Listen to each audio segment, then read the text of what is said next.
पाठ करके और आज की चर्चा प्रारंभ करेंगे। प्रयास करेंगे कि हम सब लोग मंत्र पाठ साथ साथ ही कर लें। ओम सहनावतु सहनौ भुनक्तु सह वीर्यं करवावहै तेजस्विनावधीतमस्तु मा विद्विषावहै। ओम शांति शांति शांति। आप सबको नमस्ते। सबसे पहला सूत्र इसका बता देगा कि ये शास्त्र क्या कहना चाहता है, इसका उद्देश्य क्या, इसका टॉपिक क्या है इस शास्त्र का, ठीक है ना, टाइटल क्या है एक प्रकार से। तो जिसका नाम हम योग शास्त्र कह रहे हैं अथवा योग सूत्र कहते हैं वो वस्तुतः है क्या। तो देखो अब पहला सूत्र पढ़ते हैं।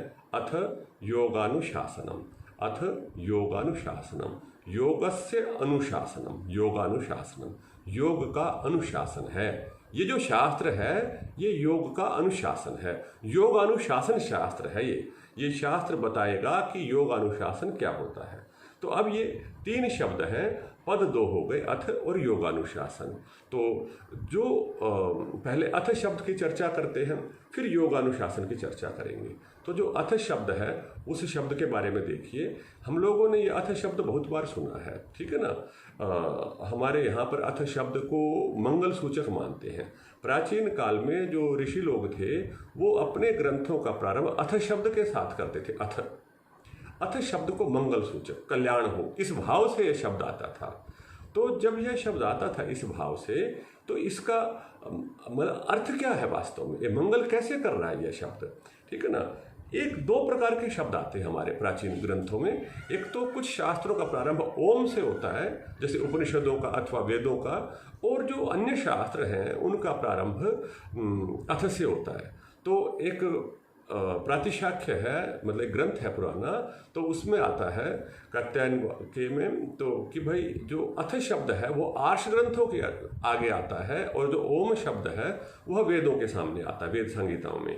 अर्थात कुल मिला के यही है कि प्राचीन काल में अथ शब्द और ओम शब्द ही प्रचलित थे। तो अब इस अथ की व्याख्या करते हैं। तो अथ का एक अर्थ तो होता है जी मंगल, मंगल करना, कल्याण करना। दूसरा अर्थ होता है, इसका अर्थ जो प्रसिद्ध अर्थ बता रहा हूं मैं कि भाई किसी कार्य को प्रारंभ करने को कह रहा। अथ के अब, जैसे अब कहते हैं नाउ, तो इस अर्थ में भी अथ शब्द आता है।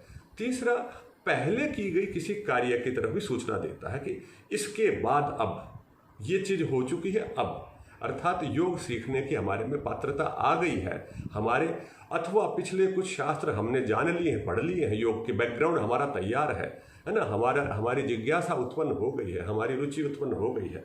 तो इसलिए अब ये योग शास्त्र हम प्रारंभ कर रहे हैं। इसके अतिरिक्त एक शब्द और है, इसका एक व्याख्या में एक विशेष बात है। जैसे हमने अध्ययन किया ना, अध्ययन करते करते सामने आई, ने कहा ये अथ शब्द ही क्यों रखा, ऋषि और भी तो शब्द रख सकते थे, अथ शब्द में ही क्या विशेषता है।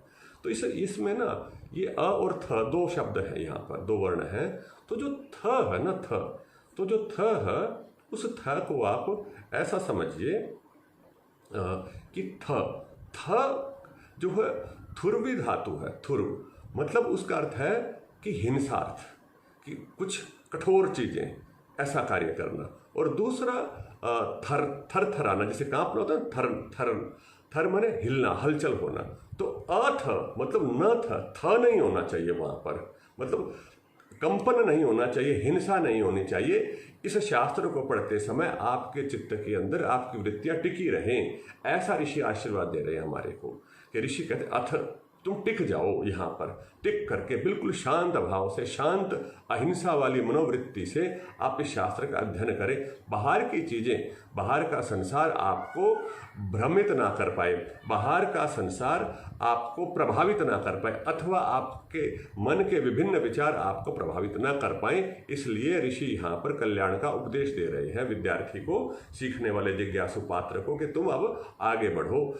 ऐसा अथ मेरा आशीर्वाद तुम्हारे साथ है। सम्मुख होते थे तो को आशीर्वाद देते होते होंगे वास्तव में। जब वो सम्मुख नहीं थे और शास्त्र रच रहे थे तो उस समय पर उन्होंने अथ शब्द लिख दिया, अथ न थ इति अथ। तो इस प्रकार से अथ शब्द को देखिए, ठीक है ना जी।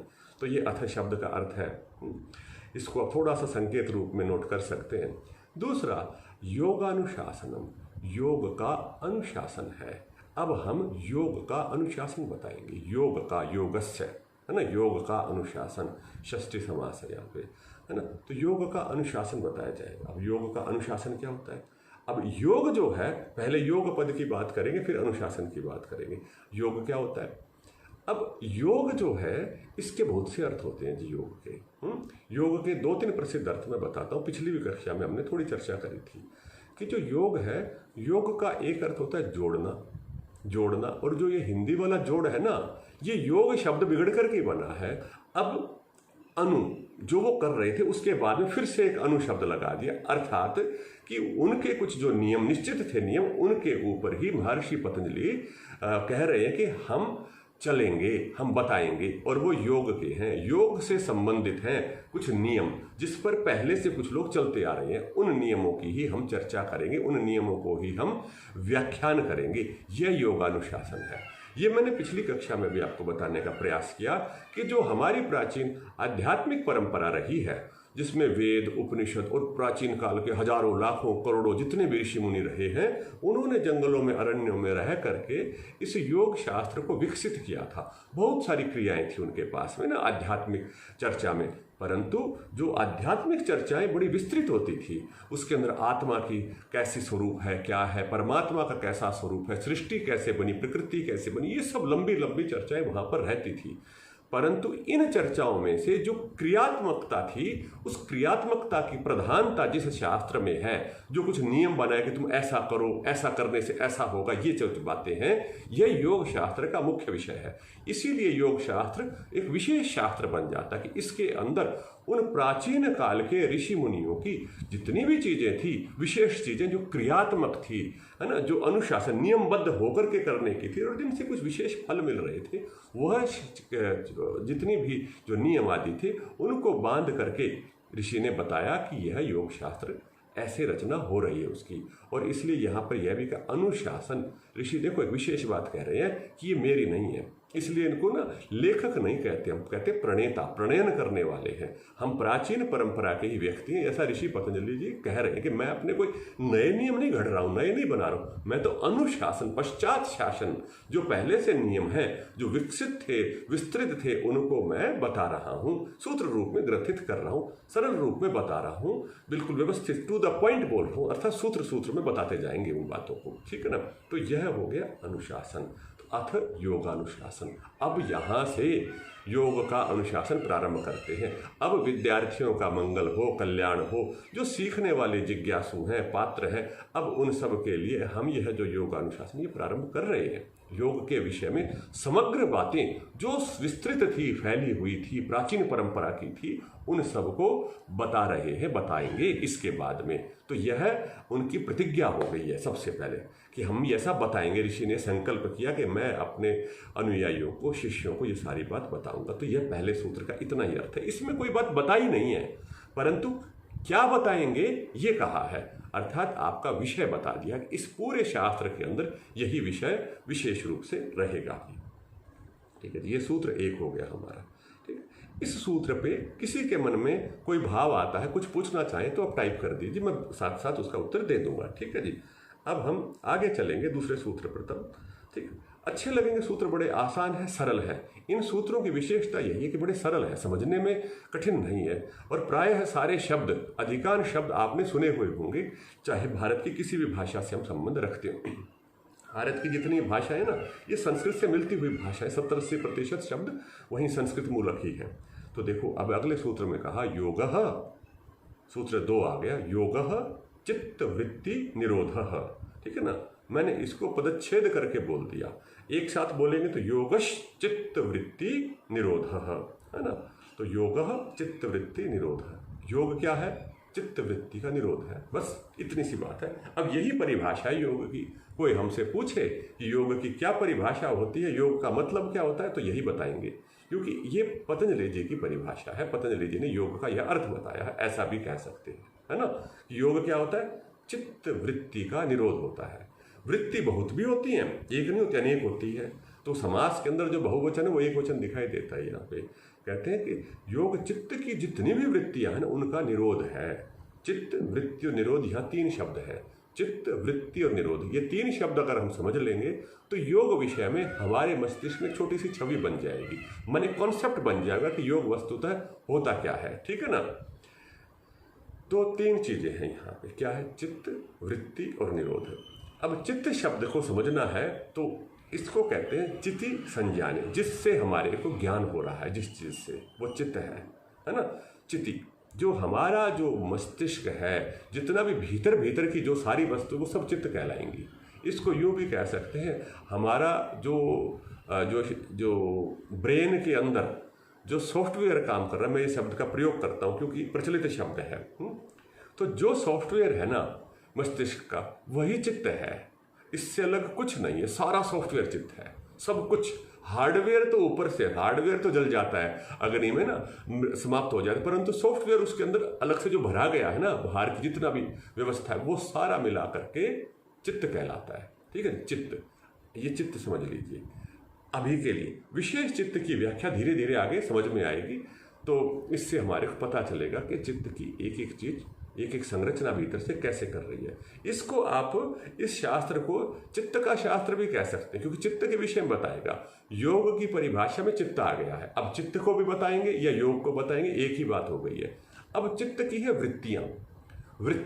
वृत्तियां माने जो वाइब्रेशंस है ना मस्तिष्क में, जो भी चल रहा है, जो भी घटनाक्रम हो रहा है, वो सब वृत्ति है।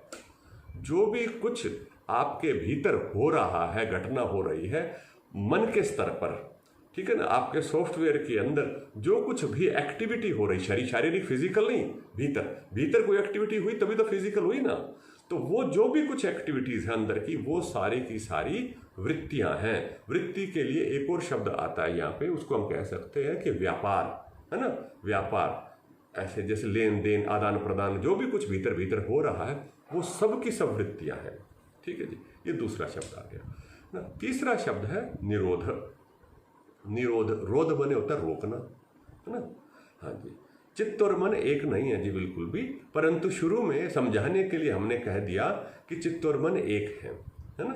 क्योंकि मन शब्द प्रसिद्ध है, सब मन शब्द से को जानते हैं, तो इसलिए हमने, और मन से कोई भीतर की कोई चीज है ऐसा सब कल्पना करते हैं, तो हमने चित्त शब्द को समझने के लिए मन जैसा भीतर की सारी चीज, यद्यपि दोनों चित्त और मन पृथक पृथक है।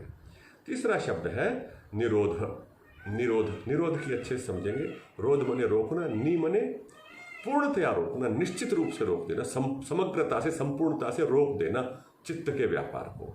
चित्त के अंदर होने वाली सूक्ष्म से सूक्ष्म हलचल को रोक देना, इसका क्या नाम है? योग है।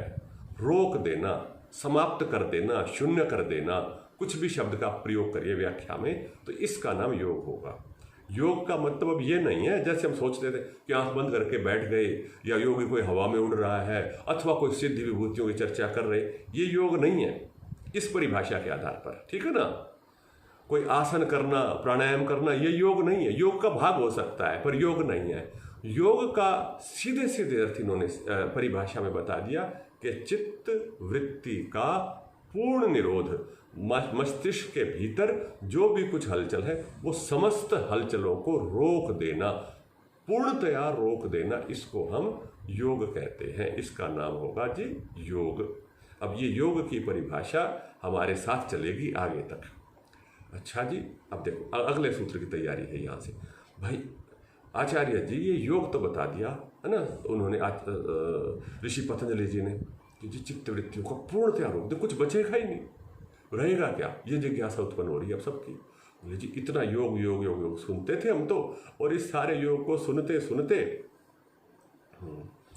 सारे योग को सुनते सुनते सुनते सुनते अब आप ऐसा बता रहे सब कुछ रहेगा ही नहीं, तो होगा क्या योग करके? तो बोले अब इसका जो परिणाम है योग का, वो अगले सूत्र में बता रहे हैं। ठीक है ना जी। योग का परिणाम अगला सूत्र है कि तदा दृष्टुः स्वरूपे अवस्थानम। अ का लोप हो जाता तो कहते हैं स्वरूपे अवस्थानम। तदा दृष्टुः स्वरूपे अवस्थानम, है ना। तदा दृष्टुः स्वरूपे अवस्थानम। तब कब? तब, तदा मने तब, तब मने देन इंग्लिश में। तब कब? जब इस वृत्तियों का निरोध हो जाएगा। देखो कैसे सूत्र जुड़े हुए हैं, बिल्कुल सिस्टमेटिक। जैसे किसी ने अपनी आजकल कंप्यूटर की प्रोग्रामिंग देखी होगी ना, ऐसे प्रोग्रामिंग के जैसे एक सूत्र से दूसरा सूत्र ऐसे गुथता हुआ जुड़ता हुआ चलता है, उससे वो जुड़ा हुआ है। तब दृष्टु दृष्टा की स्वरूपे अवस्थानम, स्वरूप में अवस्थानम अवस्थिति हो जाती है। तब दृष्टा की स्वरूप में अवस्थिति हो जाती है ना। अच्छा जी, तो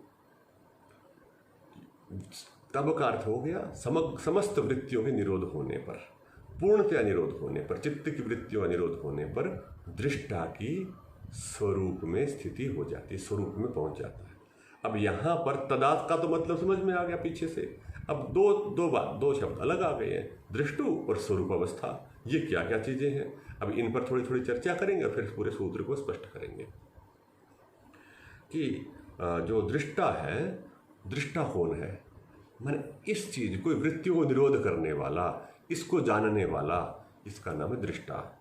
वास्तव में इस दृष्टा पर बड़ा झगड़ा होता है कई बार कि जी दृष्टा शब्द ही क्यों दिया और कोई शब्द क्यों नहीं दिया। फिर इस पर हमने अच्छे से चिंतन किया, चिंतन करके पता चला कि शब्द तो बड़ा बहुत ही विचार करके दृष्टा शब्द बताया। अब देखो वास्तव में दृष्टात्मा को कह रहे हैं, जीवात्मा को कह रहे हैं दृष्टा, है ना। पर जीवात्मा को जीवात्मा को आत्मा भी कह सकते थे, जीव भी कह सकते थे, कुछ और प्राणी भी बोल सकते थे, कई शब्द होते हैं उसके लिए। परंतु दृष्टा ही क्यों कहा? दृष्टा इसलिए कहा कि दृष्टा की परिभाषा देने की यहाँ आवश्यकता नहीं है। अगर कोई आत्मा होता यहाँ पर शब्द, तो पूछता व्यक्ति कि आत्मा क्या होता है जी बताओ। अब इन्होंने कहा देखो परिभाषा में भी जटिलता नहीं है, जब शब्द के अंदर कितनी सरलता करती है कि दृष्टा अर्थात जो देख रहा है, जो ऑब्जर्वर है, बस देख रहा है। अब देखने वाला तो है ही ना, जो देखने वाला है वो इस वृत्ति निरोध को जो देख रहा है, इस संसार जो जगत है, जगत की क्रीड़ा को जो देख रहा है, जान रहा है, वही दृष्टा है। अर्थात मैं, अर्थात जो देखने वाला वही चेतना है, पीछे जो चेतन छिपा है वही दृष्टा है। वो दृष्टा स्वरूपे, स्वरूप में, स्व के रूप में, जैसा वो है वैसा, अभी तक क्या था वैसा नहीं था, स्वरूप में स्थित हो जाता है। अवस्थित, पीछे जैसे था उस स्थिरता थी वैसे वो पहुंच जाता है अपने स्वरूप में। यह दृष्टा चला जाता है वृत्ति निरोध होने पर, या पहुंच जाता है। ये ही योग का फल है। अब इससे एक बात पता चलती है हम लोगों को, है ना, कि जो दृष्टा है कि वह स्वरूप में तो वृत्ति निरोध होने पर पहुंचेगा। अब हमारी तो वृत्तियां निरोध है ही नहीं। इस समय तो हम खूब वृत्तियों में बात कर रहे हैं, खूब चिंतन कर रहे हैं, खूब गप्पे लगाते हैं, बात करते हैं, बहुत सारे उत्तरदायित्वों का निर्वहन करते हैं, परिवार के अंदर विभिन्न प्रकार के नाम में, बंधनों में बंधे हुए रहते हैं, ठीक है ना, विभिन्न प्रकार के संबंध हैं हमारे, उन सब में लगे रहते हैं। तो इसका यह मतलब है कि हम अपने स्वरूप में स्थित नहीं है, क्योंकि वृत्तियां हैं। जब तक वृत्तियां हैं तब तक व्यक्ति अपने स्वरूप में नहीं स्थित है, स्वरूप को भूला हुआ है। अब कोई हमसे कहे भाई आप कौन हो, तो व्यक्ति दौड़कर तुरंत ही अपना नाम बताएगा, अपने पद को, प्रतिष्ठा को, परिवार को कुछ ना कुछ बताएगा, नाम गोत्र इत्यादि का वो प्रयोग करेगा, ठीक है ना। परंतु यह भी वृत्ति है, उसका वास्तविक स्वरूप तो इस संसार वाला है ही नहीं, ये तो आरोपित स्वरूप है, ये बाहर से आया हुआ स्वरूप है। तो भाई अपने स्वरूप की तरफ हम चलेंगे तो वृत्तियां रोकनी पड़ेगी। हटा दिए वृत्ति तो पता चल जाएगा आप कौन हो। जैसे आप हो वैसे आप हो जाओगे, जैसे आप हो वैसे आप हो जाओगे। अब जैसे आप हो वैसे आप अभी नहीं हो, जैसे आपका जो सच्चा स्वरूप है वैसा आपको दिख नहीं रहा है। देखो इसी सूत्र में एक और बढ़िया बात बताता हूँ आपको। जैसे आप अब दिखता क्या है हमारे को, चलो एक सूत्र और पढ़ते हैं, फिर हम दोनों सूत्रों को जोड़ के व्याख्या करेंगे, ठीक है ना। तो बोले वृत्ति निरोध में तो दृष्टा अपने स्वरूप में स्थित हो जाता है, वृत्ति निरोध होने पर, तो है ना। तो बोले अब कैसे हैं हम, वर्तमान स्थिति कैसी है हमारी, हम सबकी, इस बात को अगला सूत्र बताता है। अगले सूत्र को देख लेंगे एक बार थोड़ा सा, और फिर हम व्याख्या मिला के करेंगे फिर दोनों की। वृत्ति सारूप्यम इतः अत्र इतरत्र, इस स्वरूपस्थ स्थिति से भिन्न स्थिति में, इस स्वरूपस्थ स्थिति से अर्थात जो दृष्टा जब अपने स्वरूप में इस स्थिति से, जब वो अपने स्वरूप को देख इससे भिन्न स्थिति में, अर्थात जैसे हम वर्तमान काल में व्यवहार करते हैं, जीवन काल में व्यवहार सामान्य व्यवहार करते, इस सारी स्थिति में जो दृष्टा है वो कैसा है?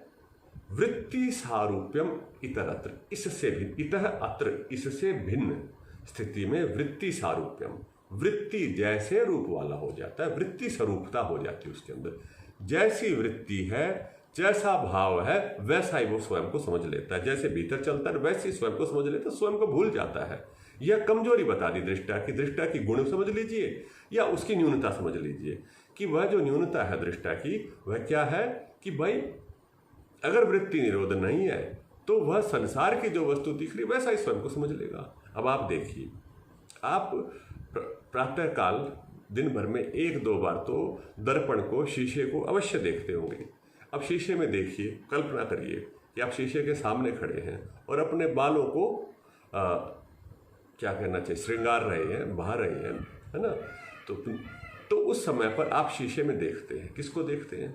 अपने आप को देखने की कोशिश करते हैं कि स्वयं को देख रहे हो, और आप सोचते हैं उस समय पर, है ना, अपने आप को शीशे में जैसे मैं भी अभी अपने आप को इसमें देख रहा हूँ, स्क्रीन में मुझे अपना चित्र दिखता है ना, मैं इसमें स्क्रीन में अपना ही चित्र देख के बोल रहा होता हूँ। तो जब इस स्क्रीन में या चित्र में या दर्पण में स्वयं को देख रहे हैं तो हम क्या सोच रहे हैं अपने आप को? मैं पुरुष, मैं स्त्री, मैं सुंदर, मैं इतना, मैं ऐसा वैसा, ये मेरी आयु, ये मेरा वय, ये मेरी अवस्था, ये मेरा पद प्रतिष्ठा, ये सब चीज मिल करके हमने अपना एक कल्पित स्वरूप गढ़ा हुआ है। कल्पित स्वरूप इमेजिन करा हुआ है हमने, एक क्रिएट कर रखा है एक स्वरूप, और जो ये स्वरूप हमने क्रिएट किया है हम इसी में ही रह रहे हैं, और उसको ही हम देख करके ना, शीशे में देख करके हम फूल जाते हैं, है ना, कुप्पा होते हैं। तो और उसको देख करके हम सोचते हैं कि बोले यही हूँ मैं तो यह तो आपका स्वरूप नहीं है। इन्होंने कहा कि यह वृत्त्यात्मक स्वरूप है, यह आपका स्वरूप सच्चा स्वरूप नहीं है। सच्चा स्वरूप तो आपका तब पता चलेगा कि जब आपकी ये सारी वृत्तियां हट जाएंगी, सब कुछ हट जाएगा, ऊपर से ना लेयर्स सारी की सारी हट जाएंगी, अंदर से जो क्लीन होकर निकलेगा, माने दर्पण के ऊपर जो छींटे लगे थे, खूब सारे रंग बिरंगे जो दिख रहे थे, ये सब जब हट जाएगा ऊपर से तो आप अपने शुद्ध स्वरूप को जान पाएंगे, है ना। तो यह वृत्ति सारूप्य अवस्था है। देखो पिछले सूत्र में कहा था कि दृष्टा का स्वरूप और वृत्ति सारूप, तो ये दो रूप हो गए हैं दृष्टा के लिए, दो चीजें हो गई। दृष्टा कैसे रहेगा? अब आप जान लेंगे। यही योग दर्शन का संसार है, जगत है। प्रत्येक दर्शनकार का दुनिया को देखने का एक दृष्टिकोण होता है। प्रत्येक दर्शनकार का दुनिया को देखने का एक दृष्टिकोण होता है। तो योग सूत्रकार का दृष्टिकोण क्या है? चित्त वृत्तियों में स्वरूप और वृत्ति सारूप्य। उसका पूरा जगत दो चीजों में है कि या तो वो स्वरूप में है या वृत्तियों में है, बस। इसके अतिरिक्त संसार में कुछ नहीं है। या तो वृत्तियां हैं या आप स्वयं हो, आप हो और आपकी वृत्तियां, चित्त है और चित्त की वृत्तियां। चित्त के जो मूल स्थिति है, जो चिति है, माने जो जीवात्मा है, वह दृष्टा है और दृष्टा वृत्ति सारूप। या तो बस, इससे अतिरिक्त संसार में कुछ है नहीं, ऐसा हमें विचार करना चाहिए। इसके दर्शन को ऐसे समझेंगे। जो ये पहले 4 सूत्र है ना, ये चारों सूत्र मिल करके योग दर्शन का अंदर क्या विषय वस्तु है ना, और क्या परिभाषा है, क्या होने वाला, इसका एक सार संक्षेप सारा हमारे को पता चल जाता है पहले 4 सूत्रों में। तो 4 सूत्रों में इन्होंने पूरा बताया। अनेक जो दर्शन शास्त्र पहले 4 सूत्रों में ना अपनी विशेष बात बता देते हैं, अपना मूल जो है उद्देश्य उसका अच्छे से व्याख्या कर देते हैं इन सूत्रों में। और देखो, जब इन्होंने ये व्याख्या करी है तो आप विचार करिए कि इस व्याख्या के अंदर कोई बात ऐसी रही नहीं है कि जिसको और बताना पड़े। सूत्र जो शब्द है ना वो स्पष्ट हैं, कोई उलझन नहीं है।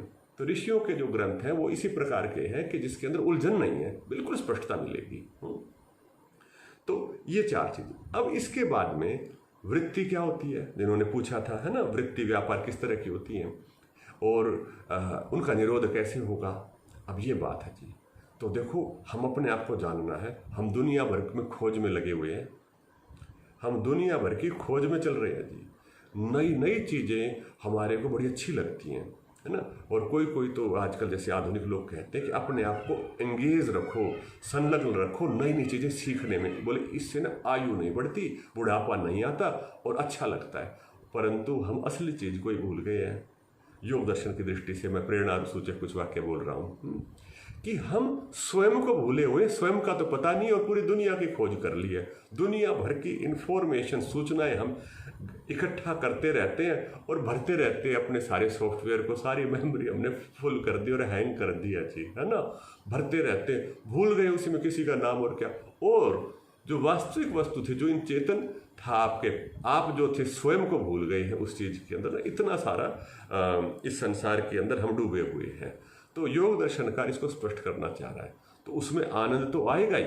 और कोई कोई तो इस जो तीसरा सूत्र है इसकी व्याख्या यह भी करते हैं कि जो स्वरूप है, जो जीवात्मा का अपना स्वरूप है, उसको परमात्मा भी कहते हैं।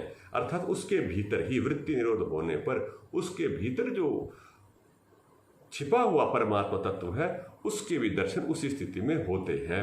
यह भी इसका एक और अर्थ किया जा सकता है सूत्र 3 का, ठीक है ना। तो स्वरूप से जो दृष्टा है, अब दृष्टा भी कौन है? जो बोले मैं भी दृष्टा हूँ, मैं जीवात्मा भी दृष्टा हूँ, किंतु इस जगत का, इस पूरे संसार का, इस पूरे ब्रह्मांड का दृष्टा तो वह परमात्मा है।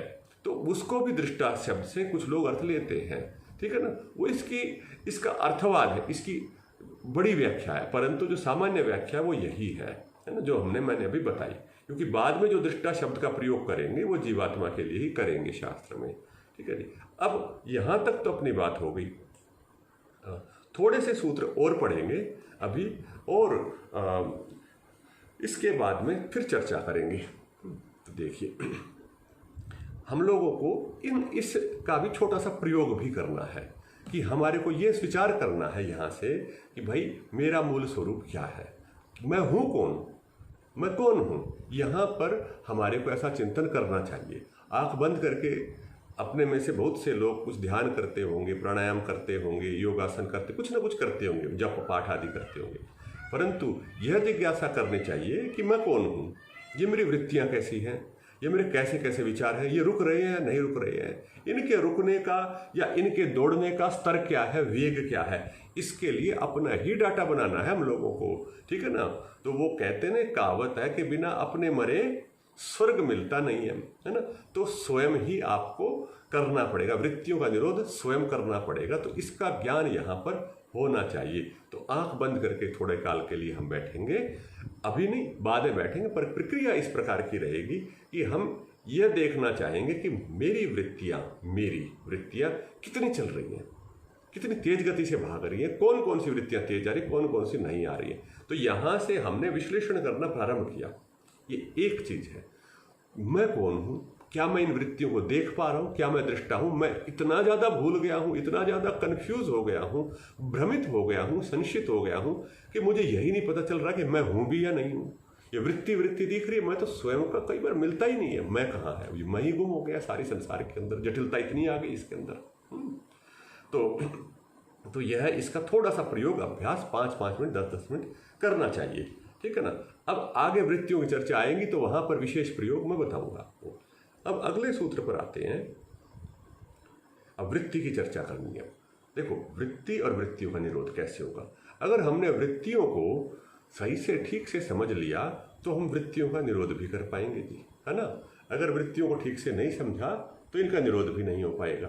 तो वृत्तियों को समझिए। तो बोले वृत्तयः, अर्थात वृत्तियाँ, जो हिंदी में वृत्तियाँ कहते हैं ना, वृत्ति और वृत्तियाँ, तो जो यह आया ना बाद में, तो यही बहुवचन का यह होता है। संस्कृत में भी वृत्तयः, वृत्तियाँ। पंचतयः, 5 तरह की होती हैं, 5 तरह की होती हैं वृत्तियाँ, 5 तरह की होती हैं।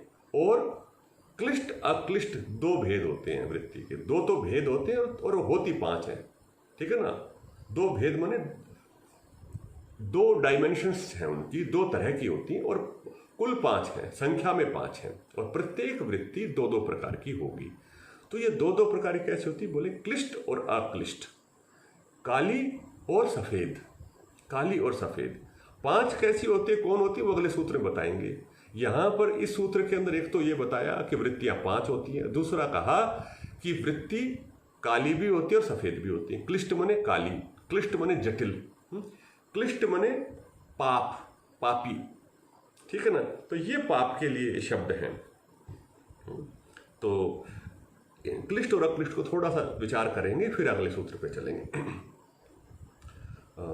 देखो, जो क्लिष्ट है, क्लिष्ट का अर्थ होता है पाप, है ना, अथवा दुख, दुख देने वाली, और अक्लिष्ट मतलब पुण्य अथवा सुख देने वाली, ठीक है ना। एक तो हम ऐसा कुछ जब भी कोई कार्य करते तो हमारे मन में 2 चीज़ें होती हैं सदा, संस्कारों के साथ कार्य करते या विचार करके कार्य करते। जब भी हम विचार करके कार्य करते हैं तो हमारे अंदर 2 पक्ष होते हैं, या तो अपना स्वार्थ होता है, लाभ देखते हैं हम अपना, दूसरे की हानि हो तो हो जाए, ऐसा विचार करते हैं। और कई बार हम ये सोचते हैं कि नहीं भाई, दूसरे की हानि नहीं होनी चाहिए, अच्छा कार्य करना, हित के लिए कार्य करना, पुण्य कार्य करना, दूसरे के सुख के लिए कार्य करना।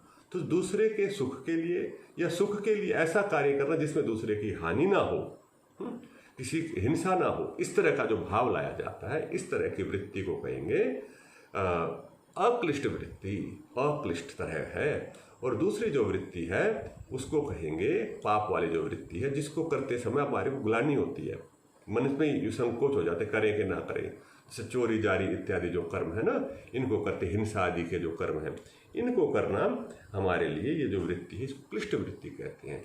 तो एक बार एक स्थान पर ना महर्षि व्यास कहते हैं कि चित्त नाम नदी उभय तो वाहिनी वहंती पापाय पुण्याय च, कि चित्त नाम की नदी है, तो प्रवाह है, बह रहा है चित्त नाम की नदी। और बोले 2 तरह से यह नदी बहती है। कैसे बहती है? बोले पाप के लिए बहती है, पाप की ओर बहती है, पुण्य की ओर बहती है।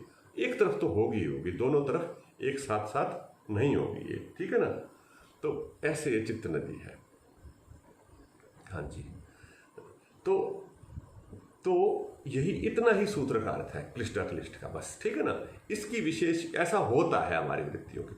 अब अगले सूत्र के अंदर ये आपके मस्तिष्क का एक तरह से एक नक्शा, एक व्यू बनाएंगे कि कितनी तरह की वृत्तियां होती हैं। अब उसको आप सोच लेना।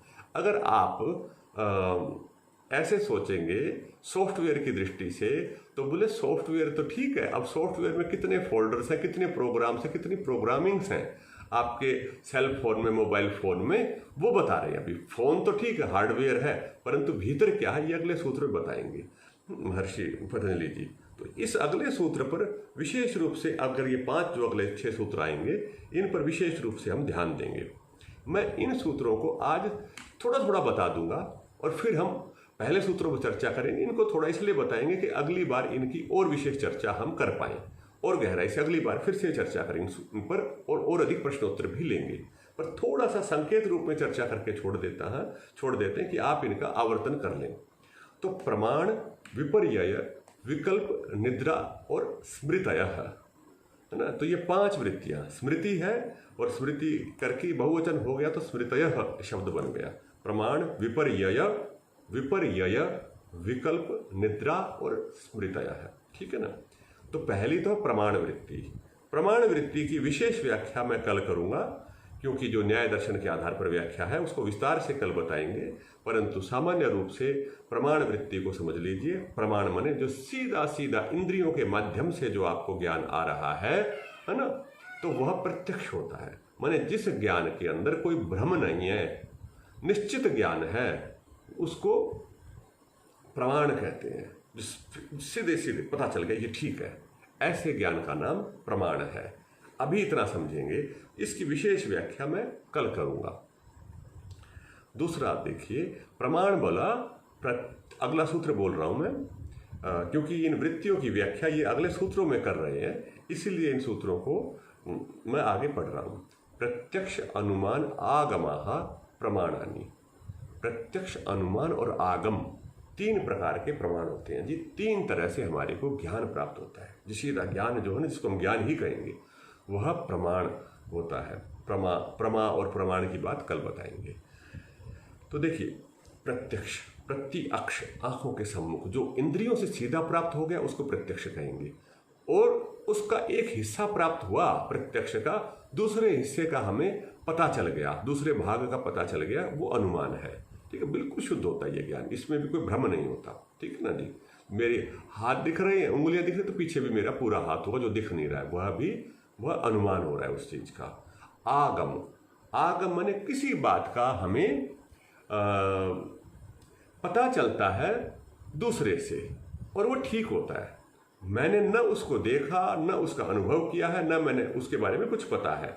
उस वस्तु के बारे में कोई अन्य व्यक्ति मुझे बता दे तो, और वो बात सही होनी चाहिए, तो उसको आगम कहते हैं। तो आगम परंपरा से कोई बात पता चलती है। ठीक है ना, गुरु शिष्य परंपरा से ऋषि मुनियों को जो बताते, इसको शब्द प्रमाण भी कहते हैं।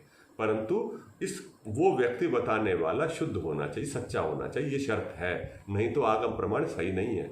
ये आगम प्रमाण का झगड़ा है संसार में, है ना। कोई किसी ग्रंथ को सही मानता है, कोई किसी ग्रंथ को सही मानता है ना।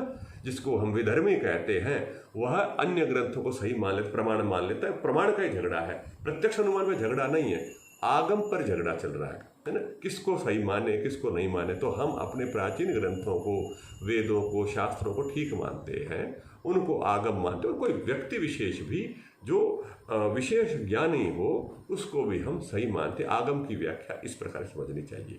तो इन प्रमाणों से जो सीधे सीधे जो ज्ञान जाता है चित्त में भीतर, जिस प्रकार से ज्ञान जाता है, ऐसी वृत्ति को हम प्रमाण वृत्ति कहते हैं। जो आप तक ज्ञान को पहुंचाता है, जो भीतर ज्ञान को लेके जाता है, उसका नाम है प्रमाण वृत्ति। ठीक है ना जी। 3 प्रकार की होती है, यह इन्होंने यहाँ पर बता दिया है। इसकी और व्याख्या भी करेंगे जैसे आप प्रश्न पूछेंगे तो।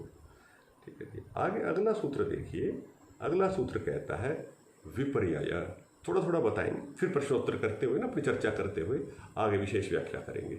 दूसरा कहता है कि विपर्यय, विपर्यय विपर्ययो मिथ्या ज्ञानम अतद्रूप प्रतिष्ठम। विपर्यय मिथ्या ज्ञान, अतद्रूप प्रतिष्ठम माने जो पदार्थ जैसा था, वस्तु जैसी थी, उसका वास्तविक स्वरूप नहीं, उसका कोई और ही स्वरूप दिखा देता है। आप किसी चीज को देखते हो, आपने आधी अधूरी देखी, आपने ढंग से देखा ही नहीं, मन में कुछ और बात चल रही थी, तो उसके विषय में आपने कुछ और ही भाव बना लिया, मिसकंसेप्शन हो गया उस विषय का। ऐसा बहुत सारा भरा हुआ है हमारा अपने विषय में, अन्य संसार के भिन्न भिन्न विषय हैं, सभी विषयों में बहुत सारी चीजें भरी हुई हैं हमारे। तो इसको क्या कहते हैं? विपर्यय कहते हैं। मस्तिष्क में जितने प्रमाण से बातें घुसी हुई है, ऐसे ही विपर्यय की बहुत बड़ी वो है मस्तिष्क में, हमारी क्षेत्र है ना। उसको देखिए भाई कितना सारा विपर्यय है। आप इसका भी चिंतन करेंगे, ध्यान के अंदर यह भी विचार करेंगे कि विपर्यय कितना है हमारे भीतर। विपर्यय बहुत भरा पड़ा होगा आपको, या हमें यह देखना है विपर्यय के विषय में कि जो हमने भीतर कॉन्सेप्ट्स बनाए, धारणाएं बनाई हैं, वह प्रमाण के आधार पर बनाई है या प्रमाणों पर विचार किए बिना ही धारणाएं बना दी हैं। ये व्यक्ति सही है, ये सही नहीं है, इसका हमने चिंतन कितना कैसे किया। एक उदाहरण से बता देता हूँ, फिर हम आगे चल पड़ेंगे।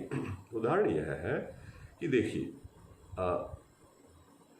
कोई व्यक्ति सही है या गलत है, इस विषय में हमने कोई धारणा बनाई कि अमुक व्यक्ति तो बड़ा खराब व्यक्ति है, किसी ने हमें बता दिया, अथवा बहुत अच्छा व्यक्ति है। तो जिस व्यक्ति ने बताया कि वह व्यक्ति एक खराब व्यक्ति है, हमने उसका कैसे परीक्षण किया? अर्थात वो व्यक्ति आप्त पुरुष था या नहीं था, कि जिसने उस व्यक्ति के बारे में देखा। एक व्यक्ति ने कोई दोष किया पर मैंने तो नहीं देखा, है ना। दूसरे व्यक्ति ने कहा कि मैंने देखा, परंतु जिसने हमें बताया वो व्यक्ति सच्चा है या नहीं, ये हमने विचार ही नहीं किया, बस मान लेते हैं ऐसे ही। लोग उसमें ना हवा उड़ती है, उसी के अंदर प्रवाद फैल जाता है, किसी के विषय बात सब ऐसे ही मानते रहते हैं, वो तो ऐसे ही खराब है, ऐसे ही है। लोक निंदा लज्जा के भय से सब मानते रहते हैं, ऐसे कुछ चीजें। तो वस्तुतः हमने माननी किसकी बात? प्रमाण कौन सी कहलाएगी? आगम ही प्रमाण कहलाएगा। आप्त वचन, जो शास्त्र वचन जैसा व्यक्ति होगा, पूर्ण सत्य बोलने वाला व्यक्ति, उसी की बात प्रामाणिक होगी, नहीं तो हम ऐसे ही मान लेते हैं। कितनी सारी बातें हमने ऐसे मान के बुद्धि को खराब कर रखा है, क्या क्या माने पड़े, भीतर भीतर क्या क्या भरे पड़ा। अब आप इसका चिंतन करेंगे, ये यहाँ का प्रयोग हो गया विपर्यय वृत्ति का। इसका चिंतन करो कि कितना कितना करना है, और आप देखेंगे कितनी चीजें भरी मिलेंगी आपको। और उनके साथ फिर राग हो जाता है, लगाव हो जाता है उन्हीं चीज़ों के साथ, उन्हीं के साथ में धारणाएं बन जाती, फिर आप अगले कर्म करते, और इसी जो संसार रूपी जो समुद्र है इसमें फंसते ही चले जाते हैं, निकल ही नहीं पाते। और धीरे धीरे यह जो विपर्य वृत्ति है यह आपके सुख को आपसे छीन लेती है, क्योंकि मिथ्या था ना, वास्तव में तो वो चीज़ थी नहीं। ऐसे ही वस्तुओं के बारे में, इस चीज़ से सुख मिलेगा, धन से हमें सुख मिलेगा, अथवा इस वस्तु से सुख मिलेगा, ऐसे ऐसे करके बहुत सारी ऐसी बातें होंगी कि जो हमने सुनी सुनाई मान ली है, अथवा अपने ही ढंग के हमने आगम निश्चित किए हैं। तो यह विपर्य के बारे में थोड़ा सा बताया, और विशेष रूप से भी आप पूछेंगे तो फिर बताएंगे। तीसरी चीज, ये तीसरी बात यह है कि शब्द ज्ञानानुपाति वस्तु शून्यो विकल्प, कि शब्द ज्ञानानुपाति, शब्द ज्ञान अनुपाति, शब्द ज्ञान के पीछे चलता है, माने शब्द ज्ञान को ही ग्रहण करता है। वस्तु शून्य विकल्प है, एक ऐसी वृत्ति है जिसमें वस्तुएं नहीं होती, शब्दों के में ही वो विचार करता रहता है, विचरण करता है, कल्पनाएं करना मेरे विचार से, ये जो है ना विकल्प वृत्ति, ये विकल्प वृत्ति ये है कि मन का जो चिंतन है ना, इसका नाम है विकल्प वृत्ति। जो आप चिंतन कर रहे हैं, इमेजिन कर रहे हैं, जितना भी कल्पनाएं कर रहे हैं, चाहे वो योजनाएं बना रहे हैं, वस्तुएं तो थी नहीं ना, ये सारी की सारी विकल्प वृत्ति का काम है। ये सारी विकल्प वृत्ति भीतर भीतर जो हलचल हो रही है ना सारी, इधर से इधर, इधर से इधर, ये बीच बीच की जो चीज़ है, इधर इसको इससे जोड़ दिया, इसको इससे जोड़ दिया, वस्तु नहीं थी, तो ये जो सारी गतिविधि है इसका नाम है विकल्प वृत्ति। ये है विकल्प वृत्ति, ठीक है जी। मैंने थोड़े से बताया है, इसको जल्दी बताया, परंतु मेरा मन है कि 2 वृत्तियां और बता करके फिर हम चर्चा करें। अभाव प्रत्यालंबना वृत्ति ही निद्रा। अभाव प्रत्यय आलंबन, एक ऐसा प्रत्यय माने एक ऐसा कॉन्सेप्ट, एक ऐसा विचार कि जिसके अंदर कुछ हो ही ना, खाली हो बिल्कुल, ऐसी चीज का सहारा लेती है जो वृत्ति, इस ऐसी चीज के साथ अर्थात शून्यता के साथ चिपकी हुई वृत्ति, इसको कहते हैं, इसको क्या कहते हैं? निद्रा वृत्ति। वृत्ति निद्रा, जैसे बेहोश हो जाता है व्यक्ति, गाढ़ निद्रा में चला जाता है, सुषुप्ति जिसको कहते हैं, उस वृत्ति का नाम है। उसमें दृष्टा स्वरूप में नहीं है, स्वरूप वाले दृष्टा में इसमें अंतर है ना, उसमें वो दूर है, मतलब भूल गया वो सब चीज़ों को, स्वयं को सब चीज़ें भूल गया, अभाव कर दिया उसने हर एक चीज़ का, तो बेहोश जैसा हो गया। ऐसी भी एक वृत्ति होती है, इसका नाम है निद्रा वृत्ति, ठीक है ना जी। और आखिरी जो वृत्ति है, अनुभूत विषय असंप्रमोषः स्मृति ही। अनुभूत जो विषय है, जिन चीज़ों का, जिन विषयों का आपने जीवन में अनुभव किया है, उन विषयों को फिर से उठाना, अर्थात जो विषय प्रमाण से विपर्य से आए थे ना पीछे, तो वो आपकी मेमोरी में, भीतर वाले मेमोरी के अंदर फीड हो गए हैं, भर गए हैं। अब जो मेमोरी के अंदर जो चीज़ें थी उनको वापस उठाना, जैसे फ़ोन के नंबर थे बहुत सारे मेमोरी के अंदर, वैसे तो भूले हुए, पर अंदर से मेमोरी को खोल करके वापस निकालना उस चीज़ को आवश्यकता अनुसार, रुचि अनुसार, तो इस वृत्ति को कहते हैं स्मृति वृत्ति, ठीक है जी। अब 5 वृत्तियां हमने थोड़े से में शीघ्रता में बता दी है। अब 1-2 बातें सबको मिला करके बतानी है आज के लिए, फिर हम चर्चाएं करेंगे, प्रश्नोत्तर करेंगे। वो ये कि अब हमारे को यह विचार करना है, ये अपना कार्य रहेगा, आंख बंद करके जब हम बैठेंगे 5 मिनट, 10 मिनट, 20 मिनट, जिसको जैसा अनुकूलता पर बैठिए प्रतिदिन, भीतर का आत्मनिरीक्षण करने के लिए कि मेरी कौन सी वृत्ति चल रही है अब ये, या 2 वृत्तियों का मिक्सचर है, मिल करके 2 वृत्तियां एक बनी हुई है, क्या चल रही है, और क्या कोई ऐसी चीज भी है जो इन वृत्तियों से बाहर है, या सारा का सारा जो विषय है मस्तिष्क का, वो सारा इन्हीं 5 वृत्तियों में आना चाहिए, इससे बाहर कुछ भी नहीं है, ऐसा पतंजलि जी कहते हैं। जो कुछ भी है वृत्त्यात्मक, जो कुछ भी आप चिंतन कर रहे हैं, किया है, कर सकते हैं, वो इन वृत्तियों से बाहर नहीं है, सब कुछ इसी में ही है। आपका सारा जो जगत है, जो आपका संसार, वो सारा का सारा इन वृत्तियों में, इनसे बाहर कुछ भी नहीं है। ऐसा आपको विचार करके निश्चित करना, यह अब का एक प्रयोगात्मक कार्य है। आंख बंद करके ढूंढना वृत्तियों को, उलझेंगे बहुत सारे, गुम ही हो जाएंगे, कहाँ थे, क्या हुआ, कुछ नहीं पता। तो फिर धीरे धीरे सुलझेंगे। हमें यह तो पता चले कि हम उलझे हुए कितने हैं, तो ये यहाँ से पता चलेगा। तो ऐसा हमने थोड़ा सा वृत्तियों के बारे में बताया जी। समय के साथ योग का मतलब भी बदलता है क्या आचार्य जी, है ना? हाँ, योग का मतलब बदलेगा कि नहीं बदलेगा इसकी बात नहीं है। बात यह है वर्तमान चर्चा कि पतंजलि जी ने योग के विषय में क्या बताया, यह हमारा मुख्य विषय है, और उसको उन्हीं के भाव से हम समझें, उसी के भाव से हम बढ़ते चले जाएं। प्रथम कक्षा में हमने हठ योग और महर्षि पतंजलि प्रतिपादित योग का अर्थ बताया था, और भगवत गीता में जो योग कहा वो और जो महर्षि पतंजलि जी द्वारा कहा गया योग है वो समान है, उनमें कोई अंतर नहीं है, ऐसा मैंने कहा। हठ योग भिन्न है, ये निश्चित है, उसकी परिभाषा भी भिन्न है, पर कई बार लोग इनको मिला लेते हैं तो जिससे कुछ भ्रम उत्पन्न हो जाते हैं। ये मैंने कहा, आपको जिसको कुछ भी पूछना है आप पूछ सकते हैं, लिख भी सकते हैं और अनम्यूट करके भी पूछ सकते हैं।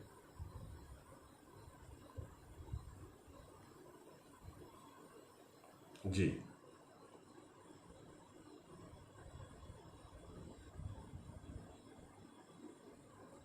आचार्य जी प्रणाम। हाँ जी। जी, आपने योग के दो अर्थ बताए थे, एक तो जोड़ना और एक चित्त वृत्तियों का निरोध करना। तो ये दोनों आपस में तो मेल खाते ही नहीं है। हाँ बिल्कुल सही है। ये आपकी बात ठीक है, परंतु दो अर्थ योग के शाब्दिक अर्थ है, वो केवल योग शब्द के अर्थ बताए हैं मैंने, परंतु महर्षि पतंजलि जी ने जो अर्थ बताया वो चित्त वृत्ति निरोध का अर्थ है, ठीक है ना? उसी अर्थ को हम लेके चलेंगे। यहाँ पे जोड़ने वाले अर्थ का होता तो यहाँ पर ये बताते, उस अर्थ का यहाँ पर इन्होंने ग्रहण नहीं किया है।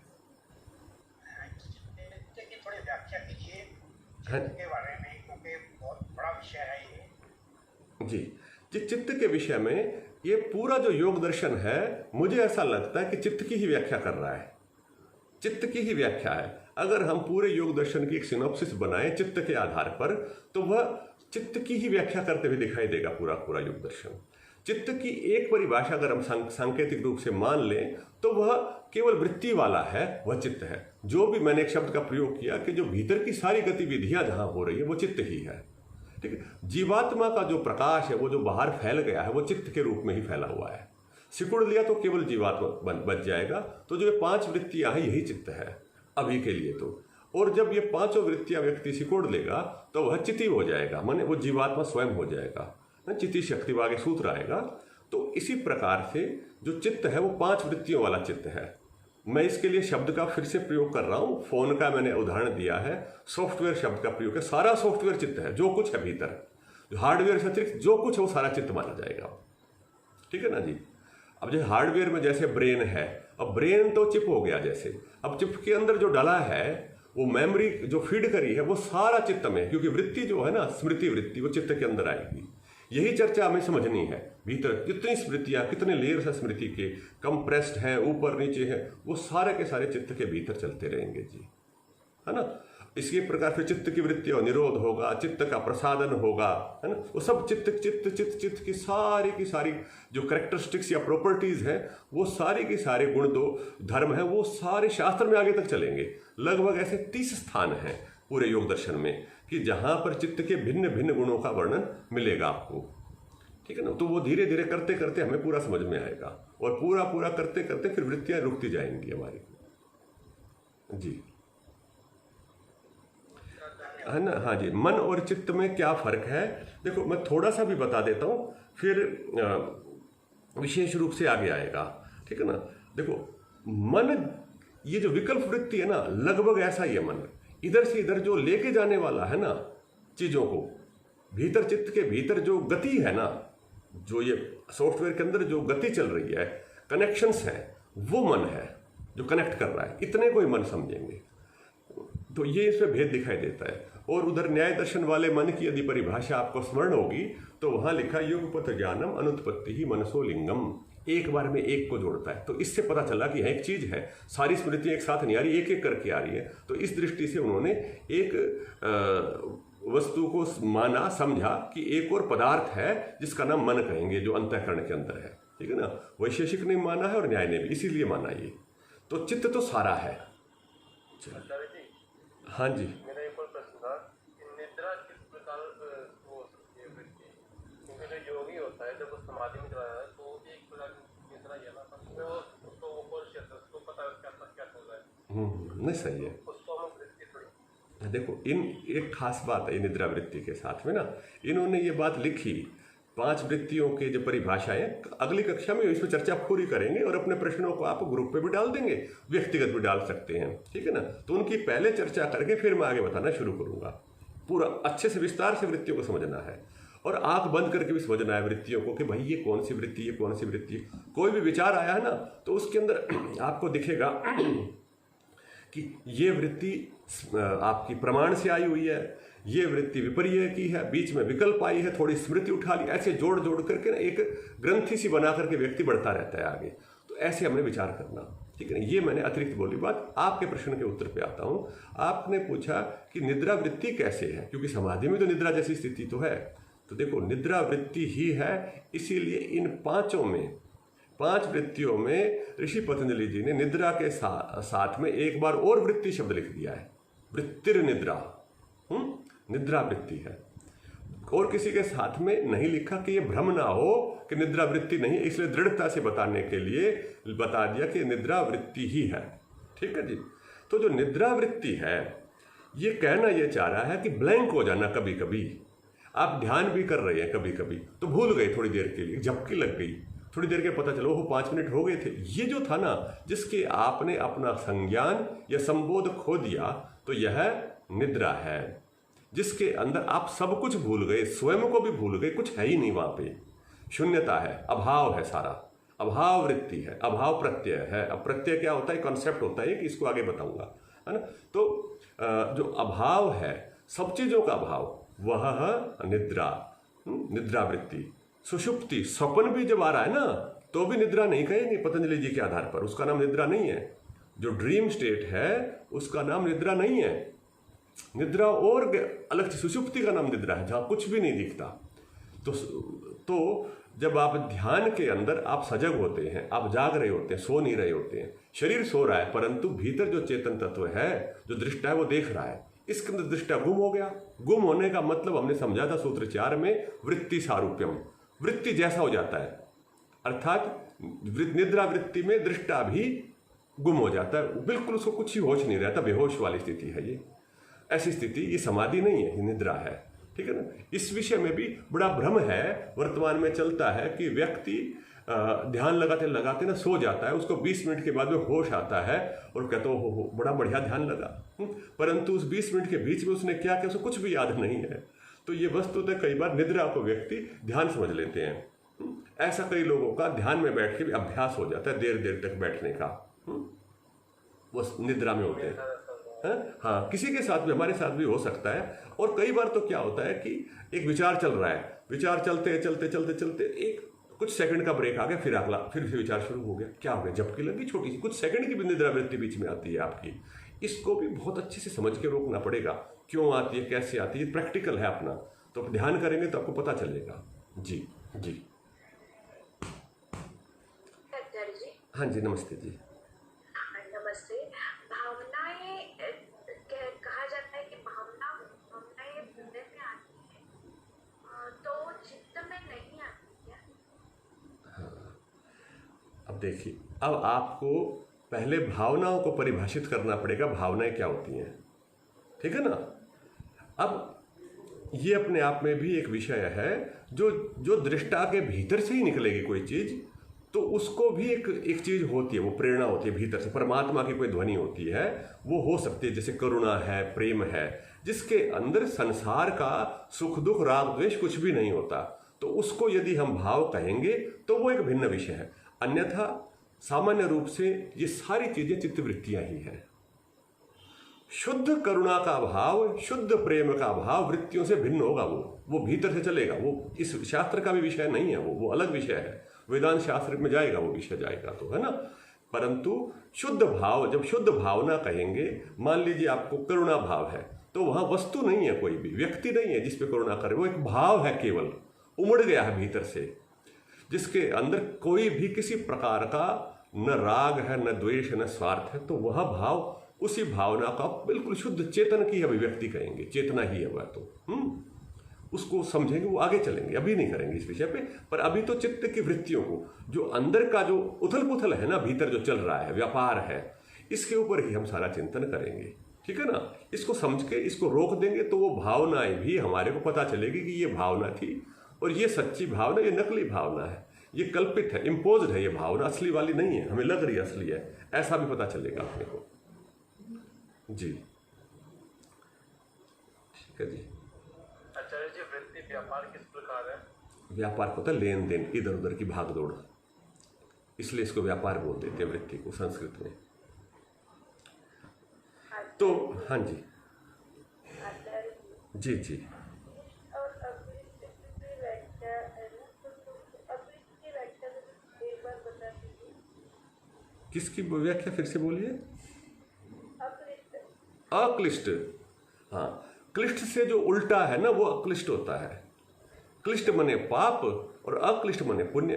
क्लिष्ट कहते हैं काला काला और अक्लिष्ट मने सफेद सफेद वृत्ति। ऐसे सुना था कि क्लिष्ट यानी पाप और अक्लिष्ट यानी जन्म मरण के बंधन से मुक्त करने वाली जो वृत्ति होती है वो अक्लिष्ट होती है। देखो पाप पुण्य, देखो ऐसा नहीं, देखो पुण्य वृत्ति है वो। अभी आगे हम है ना क्लेशों की चर्चा करेंगे, तो इस विषय के ऊपर वहाँ क्लेशों की चर्चा में और विस्तार से चिंतन करेंगे। जहाँ क्लेश की चर्चा है अध्याय 2 में, तो वो जो कि आपने अन्य कहीं से सुना है या पढ़ा है, तो इस कारण से कुछ वो लगेगा।